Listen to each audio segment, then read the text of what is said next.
আবার বলছি, সমস্ত প্রত্যাশার বুক চিরে এক অপ্রত্যাশিত ফলাফল আগামী কালকের জন্য অপেক্ষা করছে।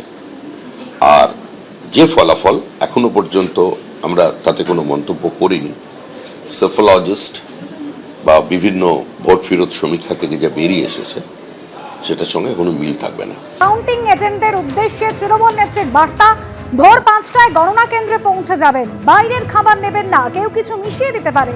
যদি দেখেন 200 থেকে 300 ভোটে বিজেপিকে জিতিয়ে দেওয়া হচ্ছে, সেখানে পুনর্গণনা করতে বলবেন। যদি ইভিএম হ্যাক করে কাউকে ছাড়া হবে না। বিজেপি মানসিকতার কিছু ডেটা অপারেটর নেওয়া হয়েছে, 4000-এ জিতছেন হয়তো, কিন্তু 2000-এ হারছেন বলে দেখিয়ে দেওয়া হতে পারে। স্লো কাউন্টিং করতে পারে, মধ্যরাত পর্যন্ত কাউন্টিং হতে পারে। পাশাপাশি তৃণমূল নেত্রী আরো বলেন, গণনা কেন্দ্রে 10 সেকেন্ডও যেন লোডশেডিং না হয়। 10 সেকেন্ডে 50টি মেশিন পাল্টে দিতে পারে। যদি কোথাও লোডশেডিং হয়, দলীয় নেতৃত্বকে জানাতে বলেছেন তৃণমূল নেত্রী।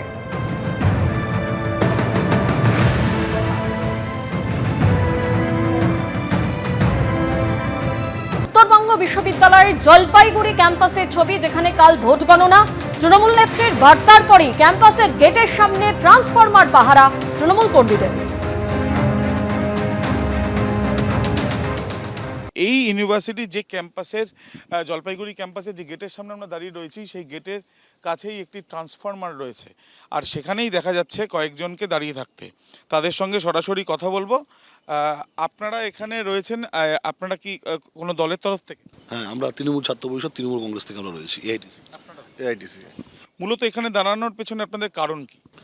দেখুন, আমাদের কালকে সর্বভারতীয় সাধারণ সম্পাদক অভিষেক বন্দ্যোপাধ্যায় যে ভিসি করেছে, সেখানে তিনি সরাসরিভাবে আমাদের তৃণমূল ছাত্র পরিষদকে নির্দেশ দিয়েছে যে এই গণনা কেন্দ্রের চারপাশে যে কটা ট্রান্সফরমার রয়েছে, যেখান থেকে পাওয়ার সাপ্লাই যাচ্ছে আমাদের এই গণনা কেন্দ্রে, সেগুলোকে ভালো মতো দেখে রাখতে। কারণ আমরা দেখেছি 2021 সালে নন্দীগ্রামে লোডশেডিংয়ের মধ্যে দিয়ে রিকাউন্টিং করে দিয়ে মমতা বন্দ্যোপাধ্যায়কে হারানো হয়েছে। তার যেন পুনরাবৃত্তি না হয়, তাই আজকে থেকেই আমরা এই গণনা কেন্দ্রের বাইরে যে সমস্ত ট্রান্সফরমার রয়েছে, যেখান থেকে মূলত পাওয়ার যাচ্ছে সে আমাদের কাউন্টিংয়ের হলগুলোতে, সেখানে আমরা আজকে থেকেই ডেরা দিয়েছি। আমরা আজকে থেকে এখানে পাহারা দিচ্ছি, সারা রাত আমরা আজকে পাহারা দেব। গণনা কেন্দ্রের প্রেমিসেসের মধ্যেই যে ট্রান্সফরমার রয়েছে, সেই ট্রান্সফরমার আলাদাভাবে ঘিরেও রাখা হয়েছে। এখানে দেখা যাচ্ছে বাঁশের এই স্ট্রাকচার দিয়ে, কিন্তু সেই স্ট্রাকচারের বাইরেই দাঁড়িয়ে রয়েছেন তৃণমূল কংগ্রেসের কর্মীরা।